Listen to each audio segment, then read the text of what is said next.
Dr. Doreen Grand-Pichet is the Dr. Doreen is an expert in autism. Doreen Grand-Pichet. Dr. Grand-Pichet. Dr. Doreen Grand-Pichet. Dr. Doreen Grand-Pichet is a visionary in the field of autism. Now you can ask her questions on Ask Dr. Doreen.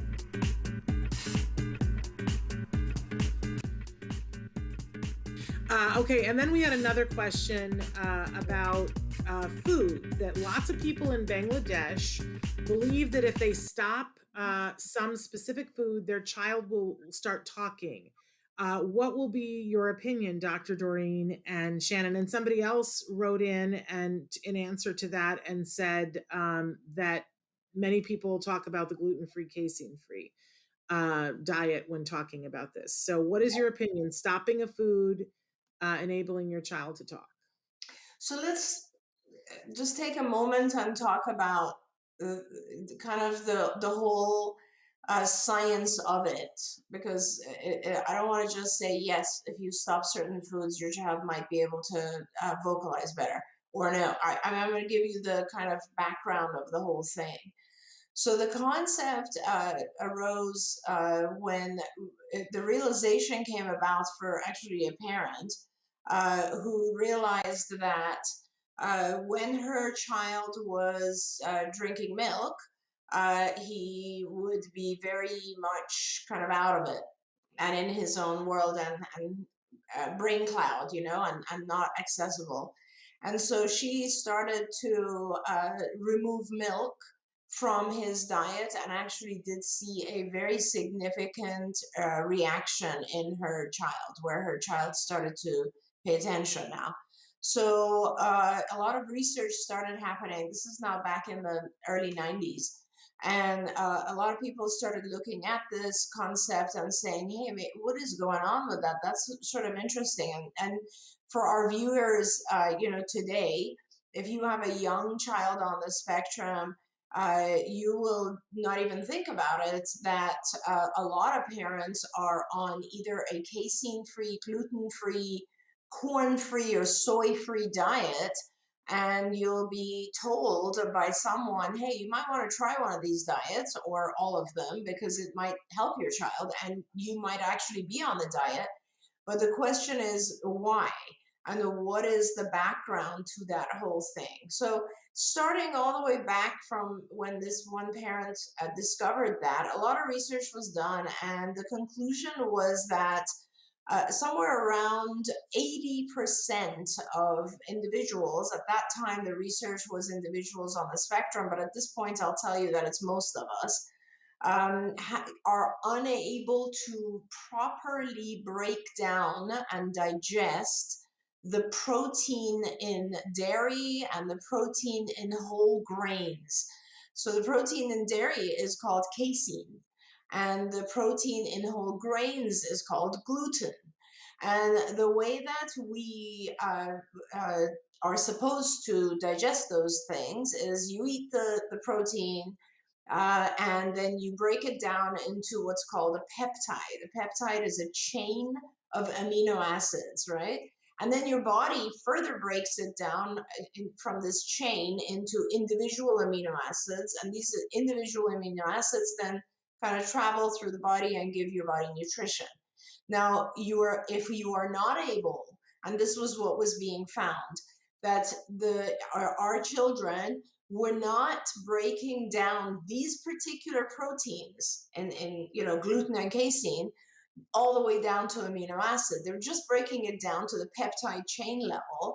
And then to make things worse, a lot of these of our children, the peptide chain was then leaking through the gut. And this is, the theory was called leaky gut, which really is just gastrointestinal inflammation. And if you have inflammation in your GI tract, then there is likelihood that these peptide chains might actually leak through and start to circulate and eventually have an effect on your brain. And the effect that they have on your brain is like an endorphin effect. It's kind of like having alcohol, drinking, kind of being a little bit out of it, loopy, right? So the concept was that basically, and all of this is now scientifically researched, is that if you have inflammation and you're eating something that you cannot digest all the way down to the amino acid level, and you just break it down to a peptide chain, and then the peptide is leaking through and circulating in your body and eventually affecting it'll pass through the blood-brain barrier to your brain and cause this kind of, loopy type of feeling. Obviously, that is not good for learning, right? If you're sort of out of it, you're not really learning. And if we are able to remove that, then several things happen. Your brain fog goes away, you're more alert. And then also at the same time, maybe your inflammation will start to go down, and overall, you will just be having a healthier existence. So that is where the beginning of this comes from. Have I seen, and I want to say also that it's not just casein and gluten at this point, it's a lot of other things as well. A lot of individuals react to soy and corn. And in fact, even beyond that, a lot of our foods, unfortunately, have a lot of pesticides and hormones and so on. And so it is not unlikely, it is quite likely that we are reacting to the food source that we're on in different ways. Now, you might ask yourself, if we're all exposed to the same foods, how come only our kids react this way? And that goes to a whole nother discussion, which is that many of our kids have low redox cycles. So they actually are unable to detoxify from all of these things that are classified as toxins in our environment, like pesticides and so on. So let's put that aside and answer the question. Yes, I have seen children whose not just their vocalization, but their attention as a whole improved once they were on the proper diet. Now, it doesn't work for everyone. I want to make sure that I say that. There are some children that just it doesn't really matter. And then there are others where, with dairy, with casein, Shannon, the telltale sign is like dark rings around the eyes. Sometimes with gluten, it's usually bloating in the stomach, that sort of stuff. But if you, I mean, it's certainly worth a try. Let's put it that way.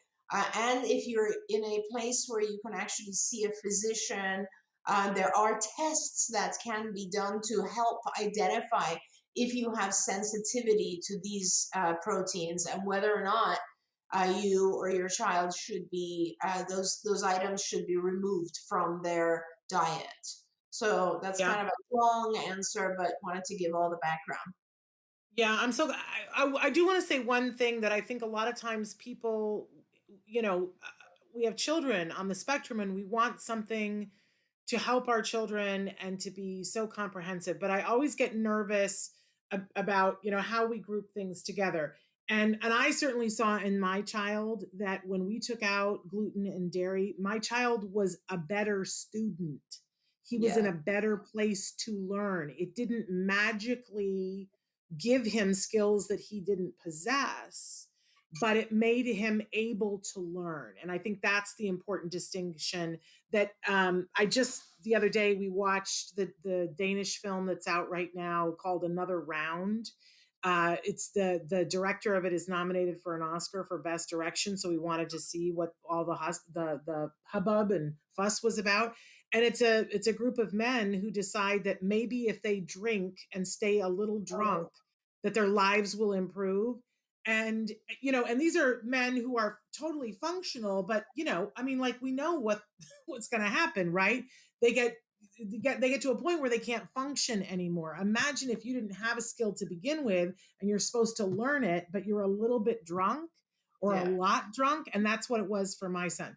I do want to say that Christina has written in and said, we took our son off of dairy and then reintroduced it and saw aggressive behaviors. Not sure if it's connected. And I think that sometimes we don't want to see the evidence that's there, but you have your data. And if you're not sure about what milk can do to children who are sensitive, I really want to encourage everybody, Google Phil Donahue milk children. And you will find a video that's from like 1984 where they did something horrible. They took a bunch of children that they knew have milk, sensitivities, that their families had taken them off it. And these families agreed to this, which is crazy that they did, and it's unethical. But they here were these children sitting on the stage and they're perfectly fine. And they go to commercial and they say, during the commercial, we're going to give these children milk. And then we're going to film what happens. This is highly unethical, right? But it changed the way a lot of people looked at things. So they justified it. They come back from the commercial and the children are hitting each other. They're crying. They're inconsolable because milk is not great for everyone. It just isn't. I know we want to think, oh, milk, it's, for some people can handle it, but some kids can't. Take a look at that, Christina. You'll never wonder if it's connected again. Okay.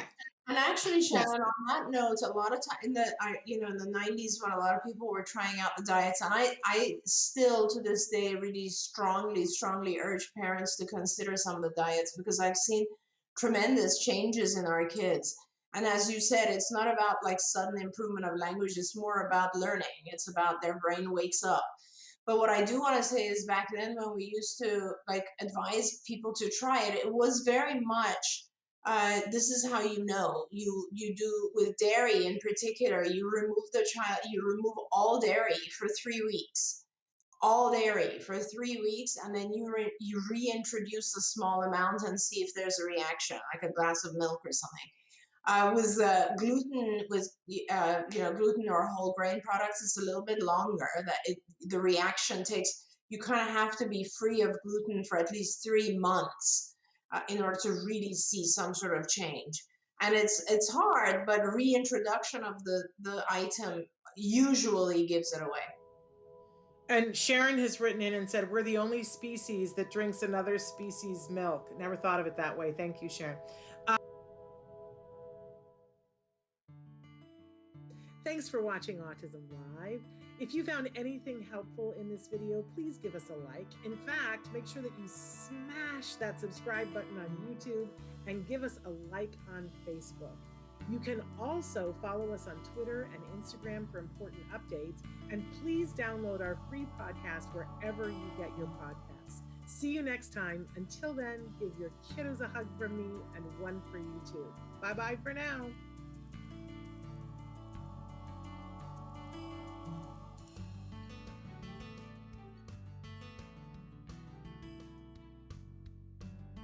To subscribe, click here.